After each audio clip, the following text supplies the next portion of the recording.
তো আমরা ভাবতেই পারিনি যে এইভাবে মানে এরকম দিন করব। আমরা আগের থেকে প্ল্যান ছিল না কোনো আমাদের। আমরা অনেক ভেবেছিলাম যে এখানে সেখানে অনেক লোক নিয়ে অনুষ্ঠান করব, কিন্তু কেন জানি না হঠাৎ মনে হলো যে না, এবার আমরা মানে বাচ্চাদেরকে কি বলবো, আমি কি বুঝতে বাচ্চাদের, হ্যাঁ মানে অনেক দিন এটা ইচ্ছে ছিল। তো এবার আমরা ফেসবুকে আমি অনেক খুঁজতে এই দাদার সাথে আমার মানে এই দাদার প্রোফাইলটা আমার দেখা, তো তখনই কেন জানি না মনে হলো যে এই দিনটা আমার কাছে বিশেষ করার জন্য। প্রতিদিন এরকম করতে পারবো না হয়তো, জানি না, ভগবানের আশীর্বাদ থাকলে হয়তো আরও সামনের বছরগুলো আমরা পারবো।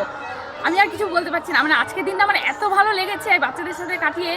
আমি চাই তোমাদের আশীর্বাদ থাকুক যেন আমি ভবিষ্যতে এরকম কাজগুলো করতে পারি। আমি আর কিছু বলতে পারছি না। Thank you Siliguri welfare unique সোসাইটিকে। আর দাদাকে তো সবচেয়ে বেশি ধন্যবাদ।